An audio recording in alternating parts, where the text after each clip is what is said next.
మొదటిది ఏంటిదంటే sodium hydroxide అండి, సోడియం హైడ్రాక్సైడ్. ఈ సోడియం హైడ్రాక్సైడ్ యొక్క ఫార్ములా వచ్చేసి మనకేంటిదంటే NaOH అండి, NaOH. చూడండి, so NaOH, Na plus next Na plus OH minus, Na plus ఒకటి OH మైనస్ ఒకటి, OH మైనస్ ఒకటి. చూడండి, మరి ఈ సోడియం హైడ్రాక్సైడ్ పిల్లెట్స్ రూపంలో ఉంటుంది. దీని వాటర్ని కలిపి మనం ఏం చేస్తుంటామంటే సోడియం హైడ్రాక్సైడ్ ద్రావణాన్ని తయారు చేస్తూ ఉంటుంటాం. పిల్లెట్స్ రూపంలో ఉంటుంది సోడియం హైడ్రాక్సైడ్. ఈ సోడియం హైడ్రాక్సైడ్ని ఒక పేరుతో పిలుస్తూ ఉంటాం. ఆ పేరే ఏం పేరంటే కాస్టిక్ సోడా అని పిలుస్తూ ఉంటామండి. కాస్టిక్ సోడా అంటాం. చూడండి, దీన్నే తెలుగులో ఇంకో పేరుతో పిలుస్తూ ఉంటాం. ఏం పేరంటే దాహక సోడా అని పిలుస్తూ ఉంటామండి. కాస్టిక్ సోడా లేదా దాహక సోడా అని పిలుస్తూ ఉంటుంటాం. ఎవరిని? Sodium hydroxide. ఫార్ములా ఏంటిదంటే NaOH. కామన్ పేర్లు రెండు చెప్పాను, ఒకటి కాస్టిక్ సోడా, ఇంకోటి దాహక సోడా. కాస్టిక్ సోడా, ఇంకోటి దాహక సోడా. ఈ సోడియం హైడ్రాక్సైడ్ని ఎట్లా తయారు చేస్తారంటే బ్రైన్ ద్రావణాన్ని తీసుకుంటారు. మరి బ్రైన్ ద్రావణం అంటే sodium chloride plus water. Sodium chloride plus వాటర్ని కలిపి బ్రైన్ ద్రావణం అంటాం. ఈ బ్రైన్ ద్రావణాన్ని విద్యుత్ విశ్లేషణ చెందించినప్పుడు మనకు సోడియం హైడ్రాక్సైడ్ అనేది ఏర్పడుతుంది. మరి విద్యుత్ విశ్లేషణ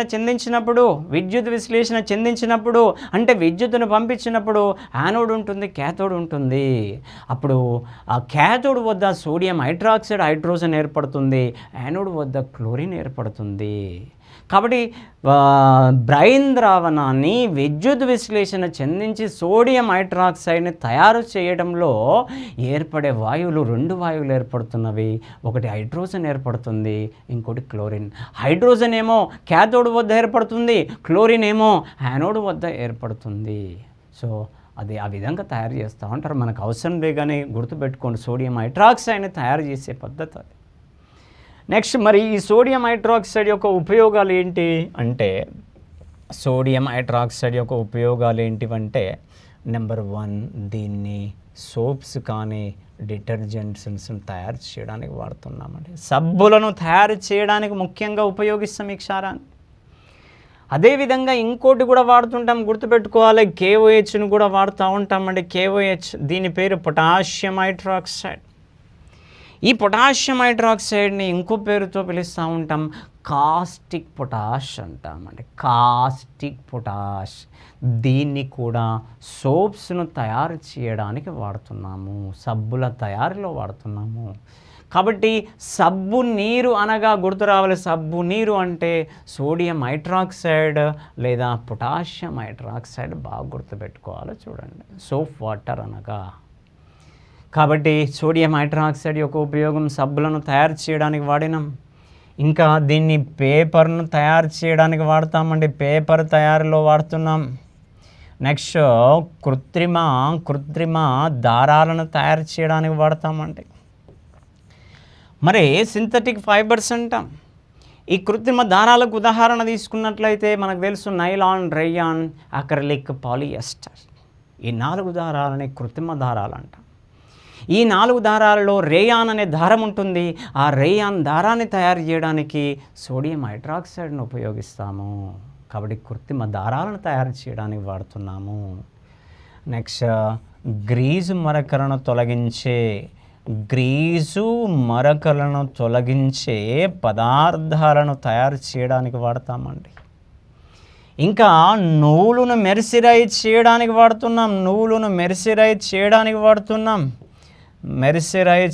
వాడుతున్నాం. అదేవిధంగా పెట్రోలియాన్ని శుద్ధి చేయడానికి కూడా సోడియం హైడ్రాక్సైడ్ను వాడుతూ ఉంటాం. కాబట్టి ఈ పాయింట్ ఒకటి బాగా గుర్తుపెట్టుకోవాలి.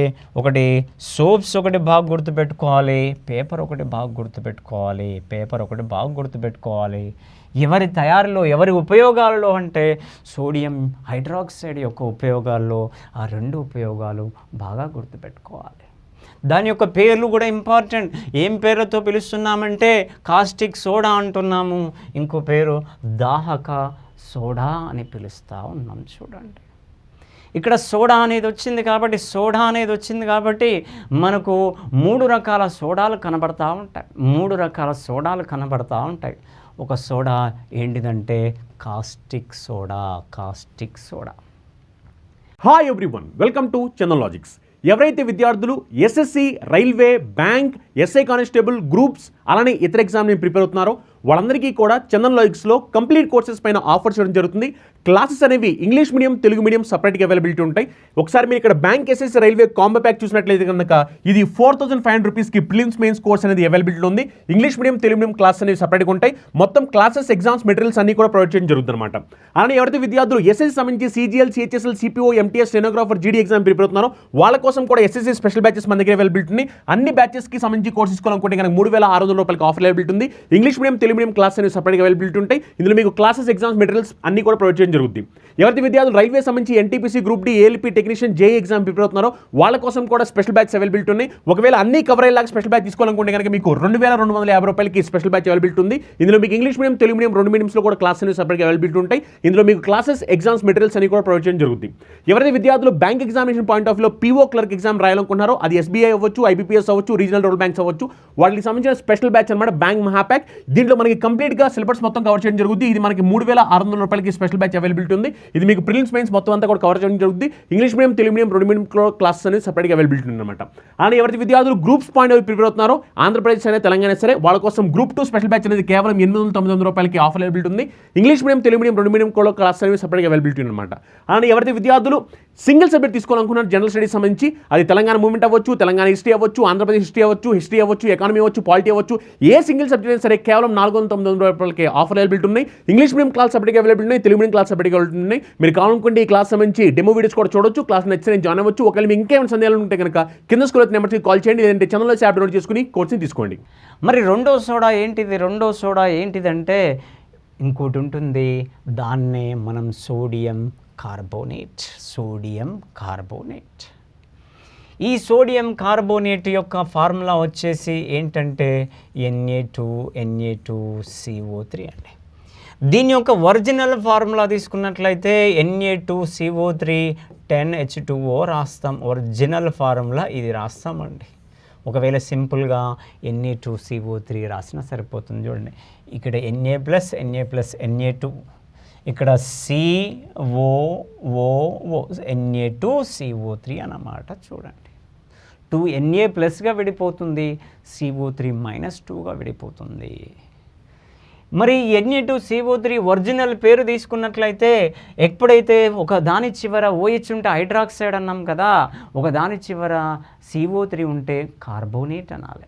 కాబట్టి దీని పేరు సోడియం కార్బోనేట్. ఇంకా డెప్త్కి వెళ్తే H2O ఉంది కదా, H2Oని హైడ్రేట్ అనాలి. దాని పక్కన 10 ఉంది కాబట్టి 10ని ఏమంటామంటే డెకా. కాబట్టి దాని ఒరిజినల్ పేరు సోడియం కార్బోనేట్ డెకాహైడ్రేట్. కానీ సింపుల్గా అదంతా అవసరం లేకున్నా సింపుల్గా సోడియం కార్బోనేట్ అనొచ్చు. Sodium carbonate. ఈ సోడియం కార్బోనేట్ పేర్లను ఏమని పిలుస్తామంటే ఫస్ట్ పేరు ఏమంటామంటే వాషింగ్ సోడా అంటాం. చూడండి, వాషింగ్ సోడా అని పిలుస్తూ ఉంటాం. లేదా దీన్నే చాకలి సోడా అంటాం. చాకలి సోడా అని పిలుస్తూ ఉంటాం. లేదా బట్టలుతికే సోడా, ఇది రెండో సోడా అండి. ఇందాక ఒక సోడా వచ్చింది, ఏం పేరంటే కాస్టిక్ సోడా, దాన్నే సోడియం హైడ్రాక్సైడ్ అన్నాము. ఇదేమో washing soda, sodium carbonate, washing soda. మరి వాషింగ్ సోడా అంటే బట్టలు ఉతకడానికి వాడుతున్నాం కదా, అంటే దీన్ని కూడా సబ్బులను కానీ డిటర్జెంట్లను కానీ తయారు చేయడానికి వాడుతున్నాము. కాబట్టి దీని యొక్క ఉపయోగాలను ఒకసారి పరిశీలించినట్లయితే సోడియం కార్బోనేట్ యొక్క ఉపయోగాలు, దీన్ని కూడా సోప్స్ కానీ డిటర్జెంట్స్ను తయారు చేయడానికి వాడుతున్నాము. ఇంకా దీన్ని కూడా పేపర్ను తయారు చేయడానికి కూడా వాడతామండి. పేపర్ తయారులో వాడుతున్నాం. దీనిని ముఖ్యంగా గాజును తయారు చేయడానికి వాడుతూ ఉంటామండి. గాజును తయారు చేయడానికి ముఖ్యంగా 3 ముడి పదార్థాలను వాడుతూ ఉంటుంటారు. ఆ ముడి పదార్థాలు ఏంటివంటే, ఒకటి సున్నప్రాయిని వాడుతూ ఉంటుంటాము, రెండవది సోడా యాష్. సోడా యాష్ అంటే వీడే సోడియం కార్బోనేట్, మళ్ళీ వేరేది అనుకునేది. సోడా యాష్ అంటే సోడియం కార్బోనేట్. మూడోది ఏది వాడుతుంటారంటే ఇసుకను వాడుతూ ఉంటారు. ఈ 3 పదార్థాలను ఉపయోగించి గాజును తయారు చేస్తూ ఉంటారు. అంటే ఈ సోడియం కార్బోనేట్ అనేది గాజు తయారీలో ఉపయోగించే ఒక ముడి పదార్థము. అదేవిధంగా బోరాక్స్ అనే ఒక సమ్మేళనం ఉంటుంది. ఈ బోరాక్స్ అనేది ఈ సోడియం టెట్రాబోరేట్ అని పిలుస్తూ ఉంటాం, Na2B4O7 10H2O. ఈ సోడియం టెట్రాబోరేట్, దీన్నే బోరాక్స్ అని పిలుస్తూ ఉన్నాం. ఈ బోరాక్స్ అనేది ఒక సోడియం సమ్మేళనము. సోడియం యొక్క ధాతువు, సోడియం యొక్క సమ్మేళనాన్ని తయారు చేయడానికి కూడా ఎవరిని వాడుతున్నామంటే వాషింగ్ సోడాను వాడుతున్నాం. నెక్స్ట్, మన గృహాలలో వస్తువులను శుభ్రపరచడానికి కూడా వాడుతున్నాము. వస్తువులను శుభ్రపరచడానికి ఉపయోగించే ద్రవాలను తయారు చేయడానికి వాడుతున్నాం. మన ఇండ్లలో వస్తువులను శుభ్రపరచడానికి కూడా వాషింగ్ సోడాను వాడుతున్నాము. ఇంకా తీసుకున్నట్లయితే దీని యొక్క ఉపయోగం నీటి యొక్క శాశ్వత కఠినత్వాన్ని ఇంపార్టెంట్ గుర్తుపెట్టుకోవాలి. నీటి యొక్క శాశ్వత కఠినత్వాన్ని తొలగించడానికి కూడా ఈ వాషింగ్ సోడాని ఉపయోగిస్తూ ఉన్నాం. చూడండి, మరి నీటి యొక్క శాశ్వత కఠినత్వం అంటే ఏంటి అనేది మనకు వేరే లెసన్లో వస్తుంది. నీరు 2 రకాలండి. ఒకటి మృదు జలం అంటాము, ఇంకోటి కఠిన జలం అంటాం. నీటికి కఠినత్వం కలగడానికి గల కారణం ఏంటిదంటే నీటిలో కొన్ని లవణాలు కరగడమే. కాల్షియం, మెగ్నీషియంలో యొక్క బైకార్బోనేట్స్ కానీ, క్లోరైడ్స్ కానీ, సల్ఫేట్లు కరగడం వలన నీటికి కఠినత్వం కలుగుతుంది. బైకార్బోనేట్ కరగడం వలననేమో తాత్కాలిక కఠినత్వం కలుగుతుంది. అదే కాల్షియం, మెగ్నీషియం యొక్క క్లోరైడ్, సల్ఫేట్లు కరగడం వలన నీటికి శాశ్వత కఠినత్వం కలుగుతుంది. ఆ నీటిని, ఆ శాశ్వత కఠినత్వం గల నీటిని, ఆ శాశ్వత కఠినత్వాన్ని తొలగించడానికి ఒక పదార్థంగా ఎవరిని కలుపుతారంటే వాషింగ్ సోడాను కలుపుతూ ఉంటారు. 4 మెథడ్స్ ఉంటవి. దాంట్లో ఒక మెథడ్ ఏంటిదంటే వాషింగ్ సోడాను కలిపి కూడా నీటి యొక్క శాశ్వత కఠినత్వాన్ని తొలగించవచ్చు. చూడండి, ఇవన్నీ ఉపయోగాల దగ్గర గుర్తుపెట్టుకోవాలి. ఎవరి దగ్గర అంటే వాషింగ్ సోడా యొక్క ఉపయోగాల దగ్గర గుర్తుపెట్టుకోవాలి. చూడండి, కాబట్టి ఇప్పుడు మనం 2 సోడాల గురించి చర్చించినాం. ఒకటి కాస్టిక్ సోడా గురించి చర్చించినాం, ఇంకోటి వాషింగ్ సోడా గురించి చర్చించినాం. చూడండి, కాస్టిక్ సోడానేమో సోడియం హైడ్రాక్సైడ్, వాషింగ్ సోడానేమో సోడియం కార్బోనేట్. మరి ఇంకో రకమైన సోడా ఉంటుంది. ఆ సోడానే ఏంటిదంటే సోడియం బైకార్బోనేట్. Sodium bicarbonate. ఈ సోడియం బైకార్బోనేట్ యొక్క ఫార్ములే ఏంటిదంటే NaHCO3. ఈ NaHCO3 ఏ విధంగా విడిపోతుందంటే Na+గా విడిపోతుంది, HCO3 మైనస్గా విడిపోతుంది. ఇగో చూడండి, Na+HCO3- sodium so bicarbonate, sodium bicarbonate NaHCO3.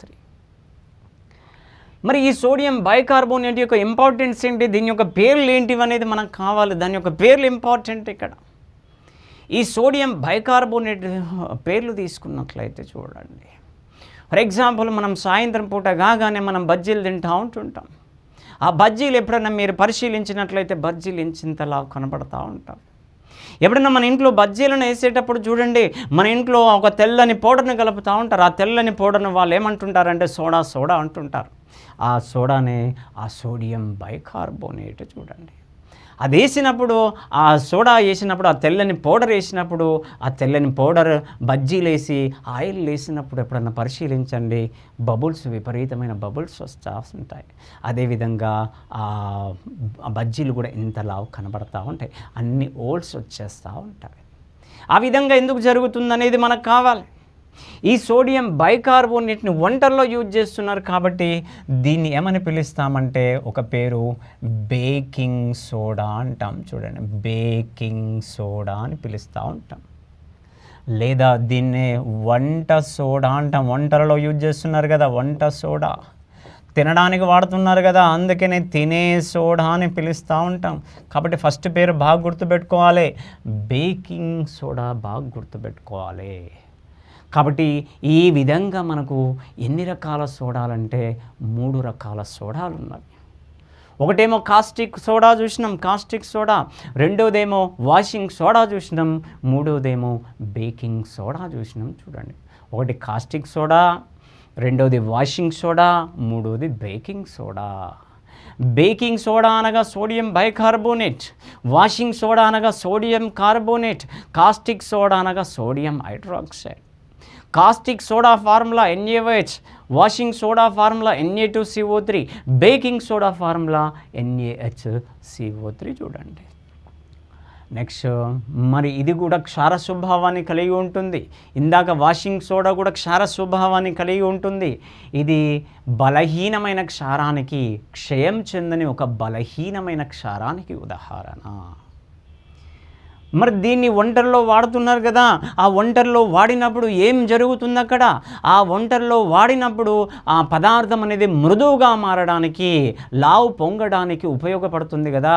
అక్కడ జరిగే రియాక్షన్ ఏం జరుగుతుంది అంటే, మనము ఒక పిండి తీసుకొని మిరపకాయను బజ్జీలు వేసేటప్పుడు దానికి ఈ సోడియం బైకార్బోనేట్ని కలిపి ఆయిల్ వేసాం కదా, అక్కడ జరిగే రియాక్షన్ ఏంటిదంటే ఈ సోడియం బైకార్బోనేట్ని తీసుకొచ్చి ఆయిల్లో పడేసినామంటే దాన్ని వేడి చేసాము అన్నమాట.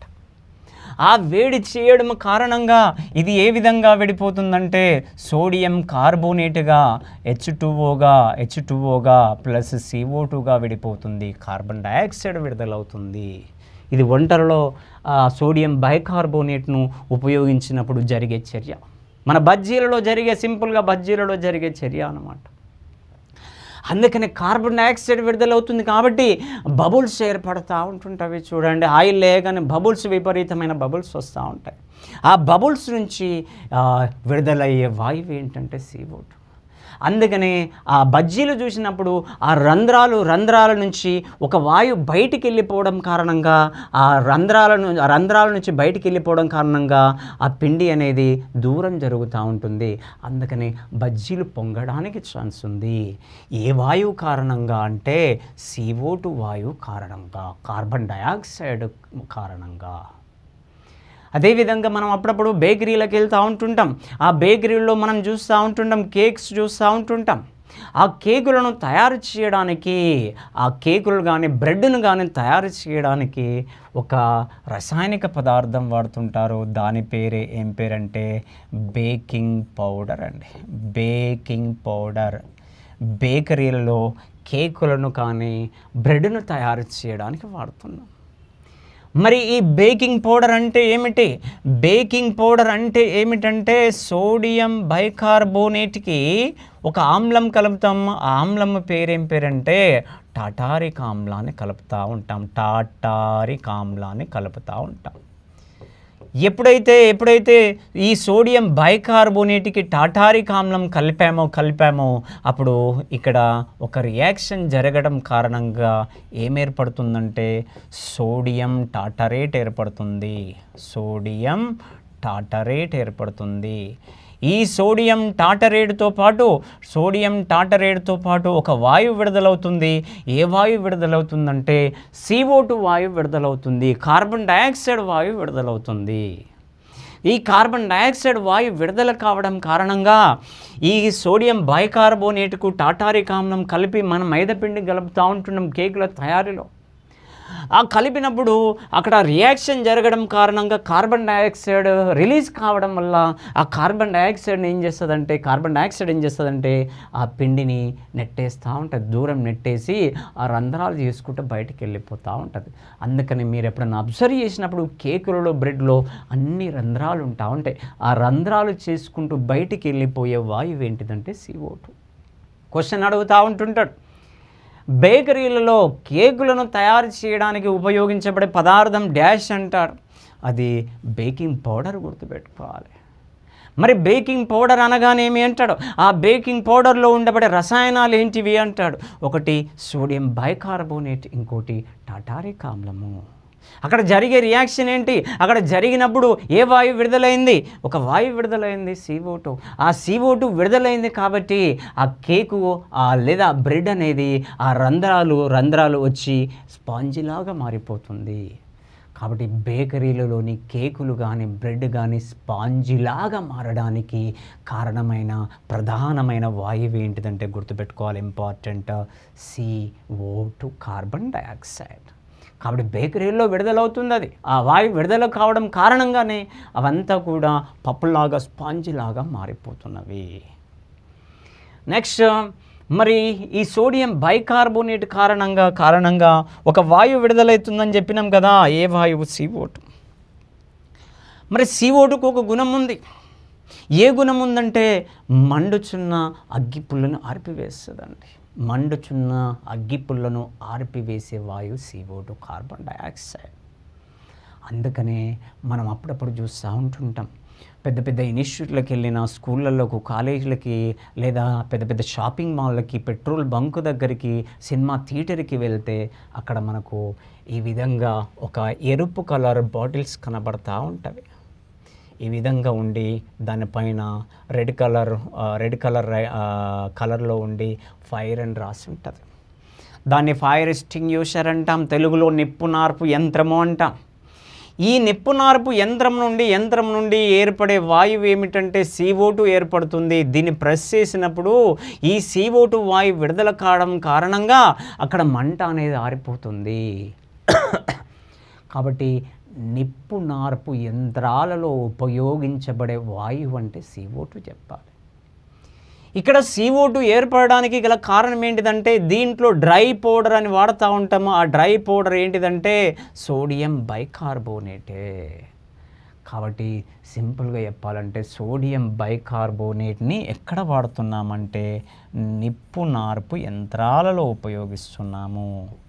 ఎందుకు నిప్పు నార్పు యంత్రాలలో ఉపయోగిస్తున్నామంటే నిప్పు నార్పు యంత్రాలలో ఉపయోగించడానికి ప్రధాన కారణం ఏంటిదంటే దాని నుండి ఒక వాయువు విడుదలవుతుంది. ఏ వాయువు అంటే కార్బన్ డయాక్సైడ్. ఈ కార్బన్ డయాక్సైడ్కు ఒక గుణం ఉంది. ఏ గుణం ఉందంటే మంటలను ఆర్పే గుణం ఉంది. క్వశ్చన్ ఇట్లా అడుగుతాడు, ప్రతిపాదన: నిప్పు నార్పు యంత్రాలలో సోడియం బైకార్బోనేట్ను ఉపయోగిస్తారు. ఏ అది ప్రతిపాదన? కారణం కార్బన్ డయాక్సైడ్ అనేది మంటలను ఆర్పడానికి ఉపయోగపడును అంటాడు. అందరికీ ఆర్ విలువ తెలుసు. మంటలను ఆర్పడానికి కార్బన్ డయాక్సైడ్ని ఉపయోగిస్తామని తెలుసు. అది కరెక్టే అనుకుంటాం. కానీ పైన ఏమిచ్చాడు? స్టేట్మెంట్ ఇచ్చాడు, నిప్పు నార్పు యంత్రాల్లో సోడియం బైకార్బోనేట్ను వాడతారు ఇచ్చాడు. కానీ మనము ఆ విషయం మర్చిపోతాం. ఆ సోడియం బైకార్బోనేట్ వలన CO2 వస్తుందన్న విషయం మర్చిపోతాం. మరి నిప్పు నార్పు యంత్రము అంటే మనకు మేజర్గా గుర్తొచ్చే వాయువు CO2. కాబట్టి ఏ రాంగ్ అనుకుంటాం? ఓన్లీ ఆర్ కరెక్ట్ అనుకుంటాము. ఆర్ మాత్రమే కరెక్ట్ అనుకుంటాము. అప్పుడు ఆన్సర్ ఏం చెక్ చేసి వస్తామంటే ఆర్ మాత్రమే సరైనదే అని టిక్ చేసి వస్తాం. కానీ ఆన్సర్ అది కాదు. ఏ ఆరు రెండు కరెక్టే ఆన్సర్. ఆర్ అనేది ఏకి సరైన వివరణ అవుతుంది. ఎందుకు అంటే మనం సోడియం బైకార్బోనేట్ అనే పౌడర్ని దాంట్లో ఉపయోగించడం కారణంగా దాంట్లో నుంచి ఒక వాయువు ఏర్పడింది. ఏ వాయువు అంటే CO2కు ఒక గుణం ఉంది, మంటలను ఆర్పే గుణాన్ని కలిగి ఉంటుంది. కాబట్టి ఏ కరెక్టే, ఆర్ అనేది ఏకి సరైన వివరణ అవుతుంది. చూడండి, అటువంటి టైప్లో క్వశ్చన్స్ అడుగుతూ ఉంటుంటాడు చూడండి. కాబట్టి నిప్పు నార్పు యంత్రాలలో ఉపయోగిస్తున్నాము. నెక్స్ట్ ఇంకా దీన్ని తీసుకున్నట్లయితే దీంట్లో కడుపులో ఎసిడిటీని తగ్గించడానికి యాంటాసిడ్గా వాడతాం. కడుపులో అసిడిటీని తగ్గించడానికి. అసిడిటీ ఎలా వస్తుంది? అసిడిటీని తగ్గించడానికి వాడే వాటిని ఏమంటాము? నెక్స్ట్ ఉదాహరణ ఏంటిది అనేది నెక్స్ట్ వస్తుంది, అక్కడ చూద్దాం.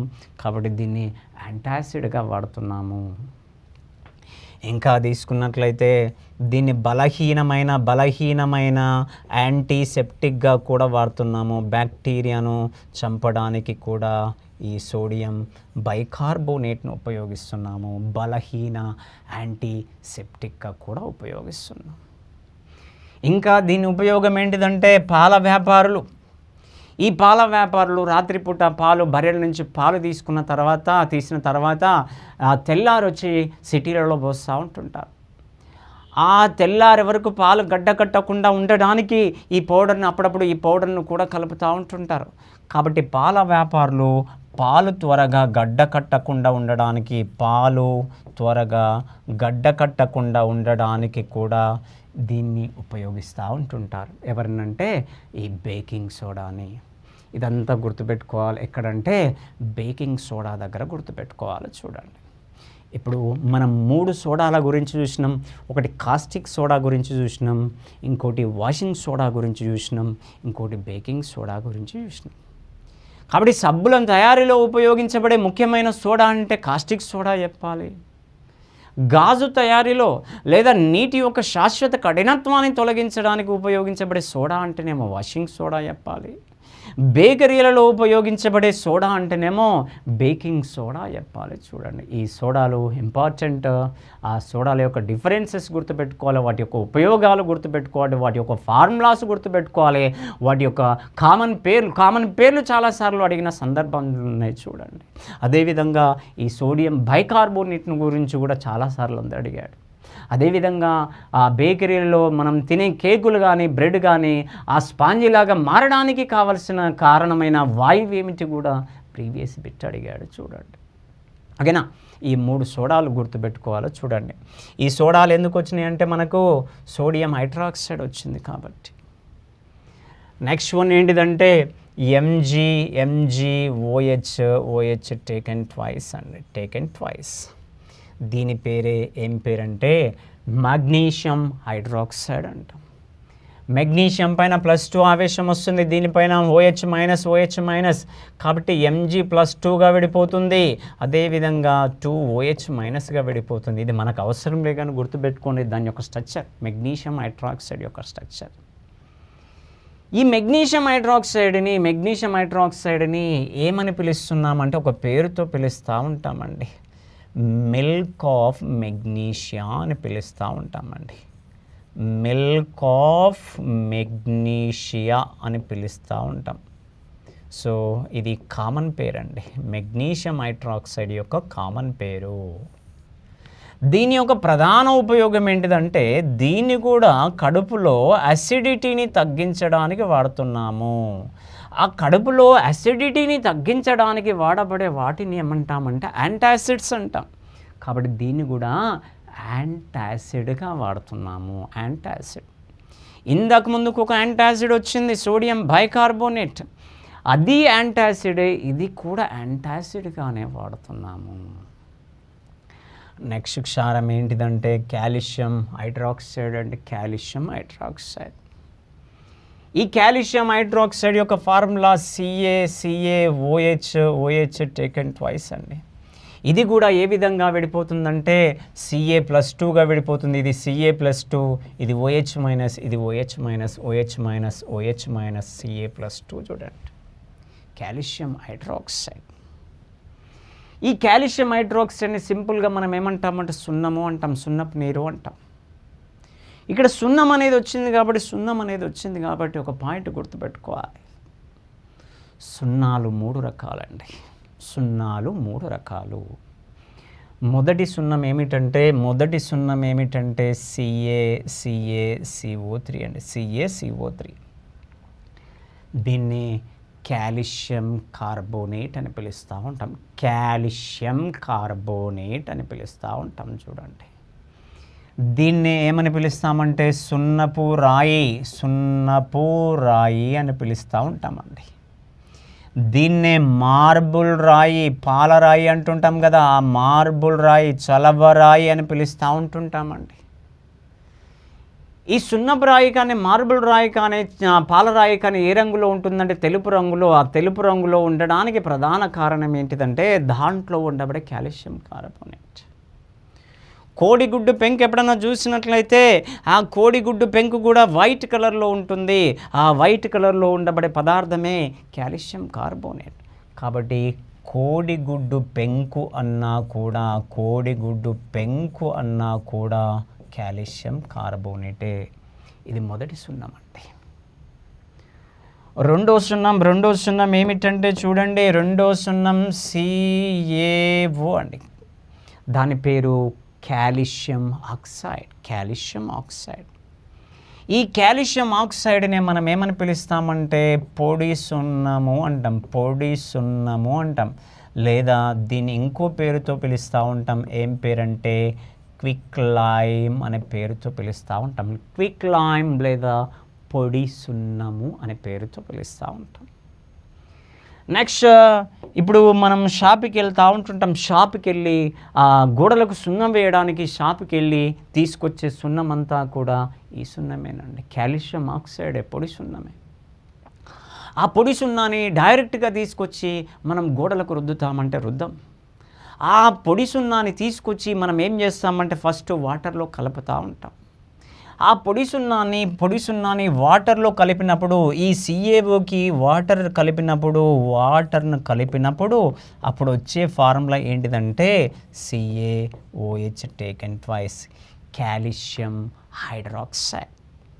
కాబట్టి దీన్ని మనం ఏమనాలి, పొడి సున్నానికి నీటిని కలిపినాం కాబట్టి వచ్చే సున్నాన్ని తడి సున్నము అంటాం. దీన్నే ఇంకా సున్నపు నీరు అని పిలుస్తూ ఉంటాం, లేదా దీన్నే మిల్క్ ఆఫ్ లైమ్ అని కూడా పిలుస్తూ ఉంటాం. కాబట్టి ఈ కామన్ పేర్లు కూడా గుర్తుపెట్టుకోవాలి. చూడండి, తడి సున్నము లేదా సున్నపు నీరు. కాబట్టి 3 రకాల సున్నాలు వచ్చినాయి చూడండి. ఒకటేమో సున్నపు రాయి కాల్షియం కార్బోనేట్, ఇంకోటేమో పొడి సున్నం కాల్షియం ఆక్సైడ్, మూడోదేమో తడి సున్నం కాల్షియం హైడ్రాక్సైడ్. ఈ కాల్షియం హైడ్రాక్సైడ్ పేర్లే తడి సున్నము లేదా సున్నపు నీరు లేదా మిల్క్ ఆఫ్ లైమ్. మరి దీని యొక్క ఉపయోగాలు ఏంటి? ఏం లేదు, మనము గోడలకు సున్నం వేయడానికి వాడుతున్నాము. కాబట్టి ఇట్లా అడుగుతాడు, గోడలకు వేసే సున్నము ఈ క్రింది వానిలో అదేంటి? Calcium hydroxide. లేదా గోడలకు వేసే తడి సున్నము అనగానేమి? అదే కాల్షియం హైడ్రాక్సైడ్. మనము గోడలకు సున్నం వేసిన తర్వాత వెంటనే గోడలు తెల్లగా మారిపోతాయి అంటే మారవు. కానీ ఒక 3-4 గంటల తర్వాత ఆరిపోయిన తర్వాత తెల్లగా మారుతాయి. ఎందుకు గోడలకు సున్నం వేసిన తర్వాత గోడలు తెల్లగా మారవు, కొద్దిసేపటి తర్వాత మారతాయంటే ఈ కాల్షియం హైడ్రాక్సైడ్ అనేది ఏం చేస్తుందంటే వాతావరణంలోని ఒక వాయువును గ్రహిస్తున్నవి. ఆ వాయువు పేరు ఏం పేరంటే CO2, కార్బన్ డయాక్సైడ్. ఆక్సిజన్ కాదు, కార్బన్ డయాక్సైడ్. ఈ గ్రహించడం కారణంగా ఈ సున్నపు నీరు అనేది ఒక పదార్థాన్ని ఏర్పరుస్తుంది. ఆ పదార్థం పేరేం పేరంటే CaCO3. ఇది ఏ రంగులో ఉంటుందంటే పాల వంటి ఒక తెల్లని పదార్థం, తెల్లగా ఉంటుంది. ఆ తెల్లని పదార్థం ఏర్పడడం వల్ల గోడలు తెల్లగా మారిపోతాయండి. ఏ వాయువు కారణంగా అంటే కార్బన్ డయాక్సైడ్ వాయువు కారణంగా. ఈ క్రింది వానిలో గోడలు తెల్లగా మారడానికి కావలసిన వాయువు డాష్ కార్బన్ డయాక్సైడ్, అంతే ఆన్సర్. ఈ క్రింది వానిలో సున్నపు తేటను, సున్నపు నీటిని పాల వల్లే తెల్లగా మార్చబడే వాయువు CO2.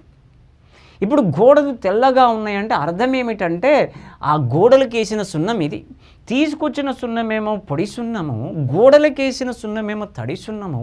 అది కార్బన్ డయాక్సైడ్ గ్రహించడం వలన ఈ పదార్థాన్ని ఏర్పరిచింది.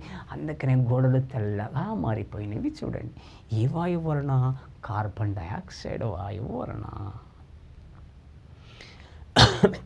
నెక్స్ట్ దీని యొక్క ఇంకో ఉపయోగం ఏంటిదంటే దీన్ని కొంచెం పొడిగా మారుస్తూ ఉంటారు. ఆ పొడిగా మార్చిన తర్వాత వచ్చిన దాన్ని పొడి స్లేక్డ్ లైమ్ అంటాం.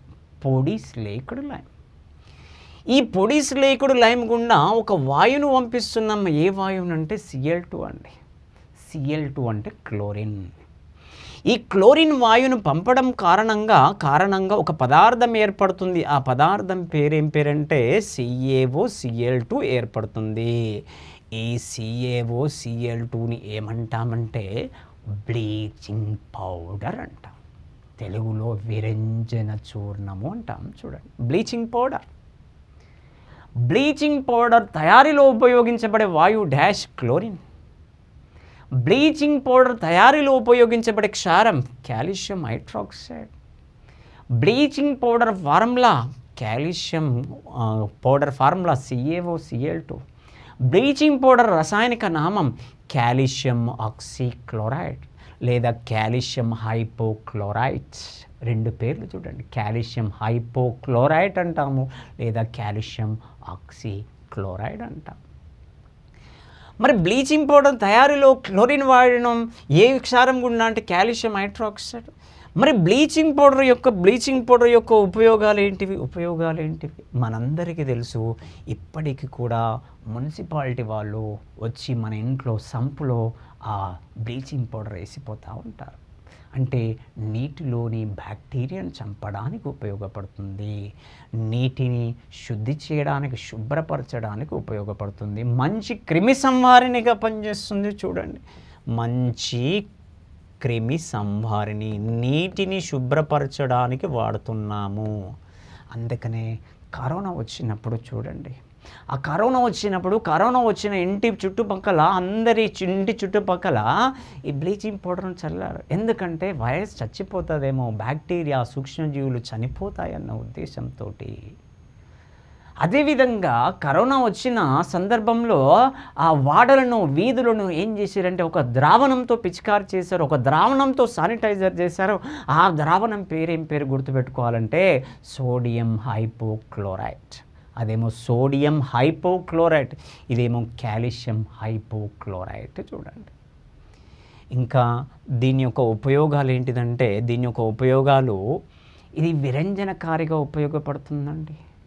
పేపర్ తయారీలో కానీ వస్త్ర ప్రపంచంలో, వస్త్ర పరిశ్రమలో ఇది విరంజనకారిగా ఉపయోగపడుతుంది. విరంజనకారి అంటే ఆల్రెడీ మనకు వచ్చింది ఏంటిదంటే రంగును మార్చడానికి ఉపయోగపడుతుంది.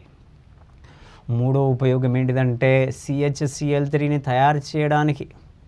ఈ CHCl3 పేరు క్లోరోఫామ్, మత్తు పదార్థంగా వాడుతూ ఉంటుంటాం. మనం సినిమాలలో చాలాసార్లు సందర్భాల్లో చూసి ఉంటుంటాం.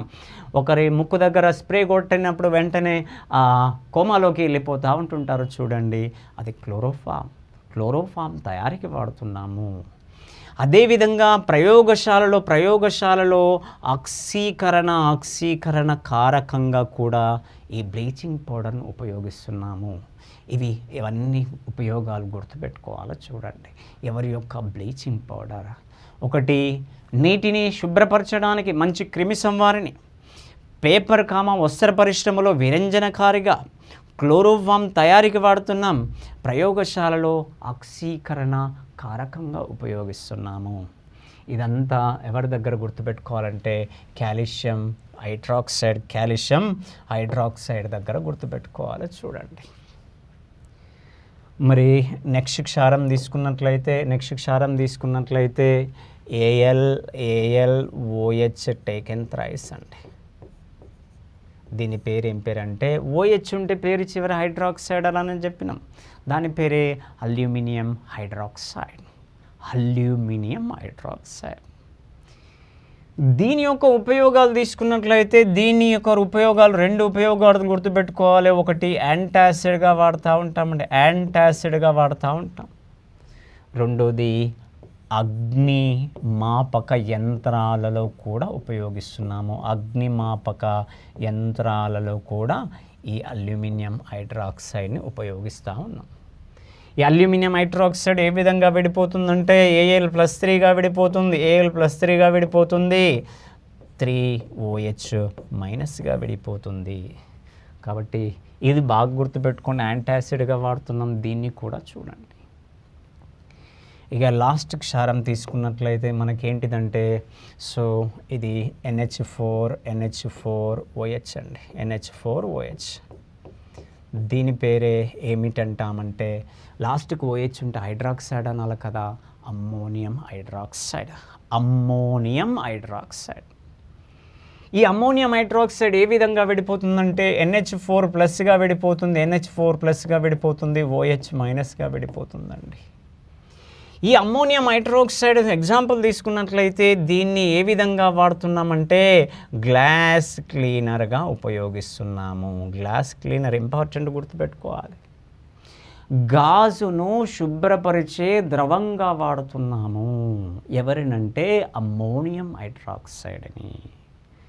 అదేవిధంగా దీన్ని గ్రీజు మరకలను తొలగించడానికి కూడా వాడుతున్నాము. గ్రీజు మరకలను తొలగించబడే కారకంగా కూడా అమ్మోనియం హైడ్రాక్సైడ్ను ఉపయోగిస్తున్నాము. చూడండి, ఇది అమ్మోనియం హైడ్రాక్సైడ్ దగ్గర గుర్తుపెట్టుకోవాలి, ఇవన్నీ క్షారాల దగ్గర గుర్తుపెట్టుకోవాలి. చూడండి, ఇట్లా అడుగుతూ ఉంటుంటాడు, ఈ క్రింది వానిలో సబ్బు నీరు అనగా అంటాడు. సబ్బు నీరు అనగా 2 క్షారాలు గుర్తు రావాలి. ఒకటి సోడియం హైడ్రాక్సైడ్ గుర్తు రావాలి, ఇంకోటి పొటాషియం హైడ్రాక్సైడ్ గుర్తు రావాలి. ఈ క్రింది వానిలో సున్నపు నీరు అంటాడు. సున్నపు నీరు అంటే కాల్షియం హైడ్రాక్సైడ్. ఈ క్రింది వానిలో glass cleaner ammonium hydroxide, ammonium hydroxide. ఈ క్రింది వానిలో milk of magnesia, magnesium hydroxide. ఈ క్రింది వానిలో బ్లీచింగ్ పౌడర్ ఫార్ములా CaOCl2, రసాయనిక నామాలు, ఇవన్నీ అడుగుతూ ఉంటుంటాడు. చూడండి, ఇవంతా క్షారాల దగ్గర గుర్తుపెట్టుకోవాలో. చూడండి, ఇప్పటివరకు మనం ఏం డిస్కషన్ చేసినామంటే ఆమ్లాలు డిస్కషన్ చేసినాం, నెక్స్ట్ క్షారాలు డిస్కషన్ చేసినాం, నెక్స్ట్ వాటి యొక్క ధర్మాలు చర్చిద్దాం. ధర్మాలు, వాటిని ఎట్లా తయారు చేస్తాము, వాటిని గుర్తించడానికి ఏమేమి కలపాలి అనేది మనకు తెలిసి ఉండాలి. చూడండి. Hi everyone, welcome to Chandan logics. ఎవరైతే విద్యార్థులు SSC, railway, bank, SI constable, groups అలానే ఇతర ఎగ్జామ్ని ప్రిపేర్ అవుతున్నారో వాళ్ళందరికీ కూడా చందన్ లాజిక్స్లో కంప్లీట్ కోర్సెస్ పైన ఆఫర్ చేయడం జరుగుతుంది. క్లాసెస్ అనేవి ఇంగ్లీష్ మీడియం, తెలుగు మీడియం సపరేట్గా అవైలబిలిటీ ఉంటాయి. ఒకసారి మీరు ఇక్కడ bank, SSC, railway combo pack చూసినట్లయితే కనుక ఇది 4500 రూపీస్కి ప్రిలిమ్స్ మెయిన్స్ కోర్స్ అనేది అవైలబిలిటీ ఉంది. English medium, Telugu medium classes అనేవి సపరేట్గా ఉంటాయి. మొత్తం క్లాసెస్, ఎగ్జామ్స్, మెటీరియల్స్ అన్ని కూడా ప్రొవైడ్ చేయడం జరుగుతుంది అనమాట. అలానే ఎవరైతే విద్యార్థులు SSC సంబంధించి CGL, CHSL, CPO, MTS, stenographer, GD exam prepare అవుతున్నారో వాళ్ళ కోసం కూడా SSC స్పెషల్ బ్యాచెస్ మన దగ్గర అవైలబిలిటీ ఉంది. అన్ని బ్యాచెస్కి సంబంధించి కోర్స్ తీసుకోవాలనుకుంటే కనుక 3600 రూపాయలకి ఆఫర్ అవైలబిలిటీ ఉంది. English medium, Telugu medium class అనేవి సపరేట్గా అవైలబిలిటీ ఉంటాయి. ఇందులో మీకు క్లాసెస్, ఎగ్జామ్స్, మెటీరియల్స్ అన్ని కూడా ప్రొవైడ్ చేయడం జరుగుతుంది. ఎవరైతే విద్యార్థులు రైల్వే సంబంధించి NTPC, group D, ALP technician, JE exam prepare అవుతున్నారో వాళ్ళ కోసం కూడా స్పెషల్ బ్యాచ్ అవైలబిలిటీ ఉన్నాయి. ఒకవేళ అన్ని కవర్ అయ్యేలాగా స్పెషల్ బ్యాచ్ తీసుకోవాలనుకుంటే కనుక మీకు 2250 రూపాయలకి స్పెషల్ బ్యాచ్ అవైలబిలిటీ ఉంది. ఇందులో మీకు ఇంగ్లీష్ మీడియం, తెలుగు మీడియం రెండు మీడియంస్లో కూడా క్లాస్ అనేవి సపరేట్గా అవైలబిలిటీ ఉంటాయి. ఇందులో మీకు క్లాసెస్, ఎగ్జామ్స్, మెటీరియల్స్ అన్ని కూడా ప్రొవైడ్ చేయడం జరుగుతుంది. ఎవరైతే విద్యార్థులు బ్యాంక్ ఎగ్జామినేషన్ పాయింట్ ఆఫ్ వ్యూలో PO క్లర్క్ ఎగ్జామ్ రాయాలనుకున్నారో అది SBI అవ్వచ్చు, IBPS అవ్వచ్చు, రీజనల్ రూరల్ బ్యాంక్స్ అవ్వచ్చు, వాటికి సంబంధించిన స్పెషల్ బ్యాచ్ అనమాట బ్యాంక్ మహాప్యాక్. దీంట్లో మనకి కంప్లీట్గా సిలబస్ మొత్తం కవర్ చేయడం జరుగుతుంది. ఇది మనకి 3600 రూపాయలకి స్పెషల్ బ్యాచ్ అవైలబిలిటీ ఉంది. ఇది మీకు ప్రిలిమ్స్ మెయిన్స్ మొత్తం అంతా కూడా కవర్ చేయడం జరుగుతుంది. ఇంగ్లీష్ మీడియం, తెలుగు మీడియం రెండు మీడియం క్లాసెస్ అనేది సపరేట్గా అవైలబిలిటీ ఉందన్నమాట. అలానే ఎవరైతే విద్యార్థులు గ్రూప్స్ పాయింట్ ఆఫ్ ప్రిపేర్ అవుతున్నారో ఆంధ్రప్రదేశ్ అనేది, తెలంగాణ సరే వాళ్ళ కోసం గ్రూప్ 2 స్పెషల్ బ్యాచ్ అనేది కేవలం 800-900 రూపాయలకి ఆఫర్ అవైలబిలిటీ ఉంది. ఇంగ్లీష్ మీడియం, తెలుగు మీడియం రెండు మీడియం క్లాసెస్ అనేవి సపరేట్గా అవైలబిలిటీ అనమాట. అలానే ఎవరైతే విద్యార్థులు సింగిల్ సబ్జెక్ట్ తీసుకోవాలనుకున్నారు జనరల్ స్టడీస్ సంబంధించి, అది తెలంగాణ మూవ్మెంట్ అవ్వచ్చు, తెలంగాణ హిస్టరీ అవ్వచ్చు, ఆంధ్రప్రదేశ్ హిస్టరీ అవ్వచ్చు, ఎకానమీ అవ్వచ్చు, పాలిటీ అవ్వచ్చు, ఏ సింగిల్ సబ్జెక్ట్ అయినా సరే కేవలం 400-900 రూపాయలకి ఆఫర్ అవైలబిలిటీ ఉన్నాయి. ఇంగ్లీష్ మీడియం క్లాస్ సపరేట్గా అవైలబిలిటీ ఉన్నాయి, తెలుగు మీడియం క్లాస్ సపరేట్గా అవైలబిలిటీ ఉన్నాయి. మీరు కావాలనుకుంటే ఈ క్లాస్ సంబంధించి డెమో వీడియోస్ కూడా చూడొచ్చు. క్లాస్ నచ్చితే నేను జాయిన్ అవ్వచ్చు. ఒకవేళ మీకు ఇంకేమైనా సందేహాలు ఉంటే కనుక కింద స్కూల్ నెంబర్కి కాల్ చేయండి, లేదంటే ఛానల్లో యాప్ డౌన్లోడ్ చేసుకుని కోర్సుని తీసుకోండి.